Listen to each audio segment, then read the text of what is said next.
Iran पर एक बड़ा अमेरिकी हमला तैयार था। राष्ट्रपति डोनाल्ड ट्रंप के अनुसार वॉशिंगटन के खाड़ी सहयोगियों ने उन्हें इसे रोकने को कहा।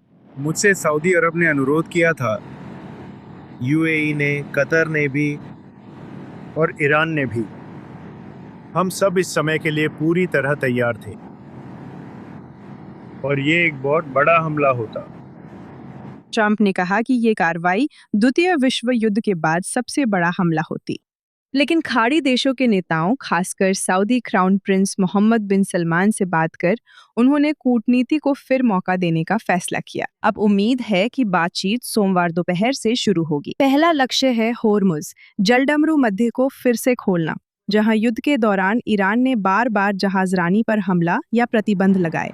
अब हम उनसे बातचीत कर रहे हैं।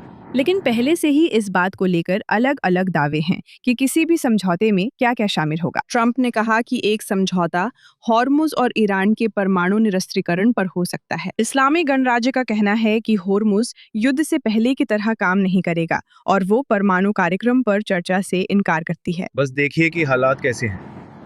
हम जब चाहें तैयार है जाने के लिए। क्या मैं इसके बजाय समझौता करना पसंद करूंगा? मैं लोगों को मारने निकला हूँ। इजराइल के लिए ये अचानक बदलाव कई सवाल उठाता है।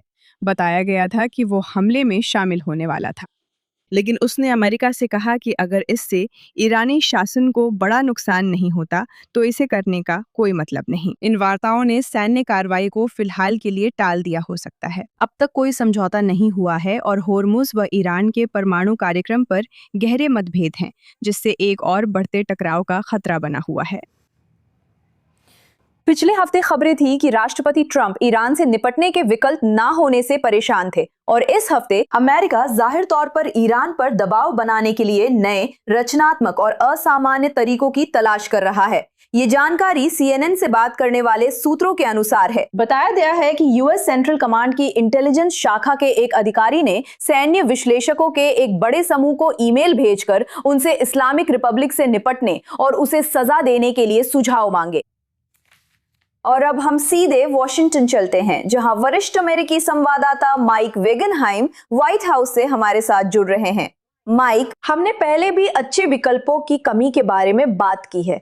ट्रंप कब तक धमकियों, कूटनीति, बढ़ती कीमतों और सीमित हमलों के इस सिलसिले को जारी रख सकते हैं, इससे पहले कि कहीं ना कहीं ये स्थिति टूट जाए? मुझे लगता है ये दो बातों पर निर्भर करता है। पहली, वह कितनी विश्वसनीयता खोने को तैयार हैं, जो फिलहाल लगातार घट रही है। दूसरी, पेट्रोल पंप पर और दूसरी बढ़ती कीमतों से होने वाली मार वो और रिपब्लिकन कितनी झेल सकते हैं। खासकर पुनः चुनाव के लिए खड़े रिपब्लिकन उससे भी अधिक तैयार हैं सहने के लिए, इससे पहले कि ये राष्ट्रपति के लिए सच में असहनीय बोझ बन जाए। मुझे लगता है कि यही दो बातें हैं जो इस समय सबसे अहम हैं। आप जानते हैं, अगर राष्ट्रपति ट्रंप सच में यहाँ के खाड़ी सहयोगियों पर विचार कर रहे थे और सोचते थे कि उनकी राय इतनी मायने रखती है कि वे हमले रोक देंगे, उन सब के परिणाम स्वरूप कोई सोच सकता है कि वे पहले ही उनसे बात कर समन्वय कर लेते, न कि आखिरी वक्त में उनका फोन आए और वे कहें, अरे मैंने मन बदल लिया। मुझे पता नहीं था यह कितना आगे जा सकता है। मैं व्हाइट हाउस और यहाँ राष्ट्रपति की तरफ से आ रही उस खास तर्क को पूरी तरह नहीं मानता। जैसा कि हमने कई बार बात की है, कोई अच्छे विकल्प नहीं है।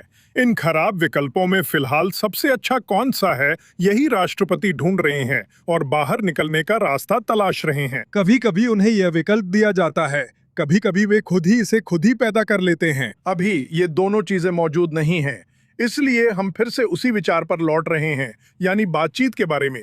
हम सप्ताह के अंत में इस पर बात करेंगे और कहेंगे कि बातचीत कहीं नहीं पहुंची है। अगले सोमवार हम फिर सैन्य कार्रवाई पर चर्चा करेंगे।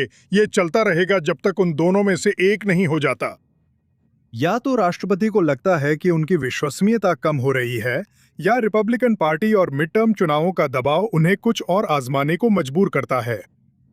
और माइक, मेरा मतलब है इस संभावित हमले की धमकी जो बाद में कभी हमला बनी ही नहीं, वो ठीक उसी के बाद आई जब प्रधानमंत्री बेंजामिन नेतन्याहू वॉशिंगटन में थे और उस बैठक के बारे में बहुत कम रिपोर्ट किया गया था। बहुत कम। बाद में कोई सवाल नहीं हुए, बहुत कम राजनीतिक ड्रामा था। आप क्या कहेंगी कि इस समय इजराइल की भूमिका क्या है? मेरा मतलब है ये रिपोर्ट्स में था कि इजराइल तैयार था, लेकिन ट्रंप ने बाद में फैसला बदल दिया। हमें क्या जानकारी है? हाँ, मैंने पहले ही अंदाजा लगा लिया था। मुझे पता था कि मीडिया से बातचीत नहीं होगी। ये शुरू से कठिन बैठक थी। प्रधानमंत्री नेतन्याहू ने इसे अपनी सबसे बेहतरीन बैठकों में बताया। व्हाइट हाउस ने कहा कि बैठक सकारात्मक और उत्पादक रही और वे पहले से कुछ करीब आए हैं। मुख्य उद्देश्य हमेशा ईरान को परमाणु हथियार हासिल करने और उसके परमाणु कार्यक्रम को बढ़ने से रोकना रहा है। लक्ष्य में बदलाव नहीं था, फर्क सिर्फ वहां तक पहुंचने और हितों के प्रबंधन के तरीके में था। मुझे लगता है उस नजरिए से राष्ट्रपति और प्रधानमंत्री उस अंतर को कम करने में सक्षम रहे। यहाँ इजराइल की तरफ से समस्या यह है कि जब आप जवाब के लिए वॉशिंगटन की ओर देखते हैं तो वे जवाब लगातार बदलते रहते हैं, जैसा कि हमने यहाँ बार बार देखा है। और इसलिए प्रधानमंत्री अपनी बात रख सकते हैं। वो राष्ट्रपति को थोड़ा और करीब ला सकते हैं। राष्ट्रपति ट्रंप ने भी अगले दिन कहा था, मुझे लगता है उन्होंने विस्तार में नहीं बताया, लेकिन उन्होंने कहा मैं अब थोड़ा बेहतर समझता हूं। वो प्रधानमंत्री नेतन्याहू के नजरिए की बात कर रहे थे, लेकिन फिर भी आज जो कहा गया है वो कल पूरी तरह से बदल सकता है, और जो बात उस बैठक में पिछले हफ्ते कही गई थी वह अब आने वाले दिनों में पूरी तरह से अप्रासंगिक हो सकती है। और इसलिए उस बैठक को देखकर और उससे क्या निकला, एक बार फिर जब परिस्थितियां, फैसले और सोचने की प्रक्रिया इतनी जल्दी बदलती हैं तो कोई स्थिरता नहीं रहती। आखिर में इसका सच में कोई मतलब नहीं रह जाता। मेरा मतलब है, ये कहने में दुख होता है। माइक वैगनहाइम, हमारे साथ जुड़ने के लिए धन्यवाद। राष्ट्रपति ट्रंप ने कहा कि ईरान के साथ बातचीत आज शुरू होगी, जबकि तेहरान ने कहा कि वो अभी अमेरिकियों से बातचीत नहीं कर रहा।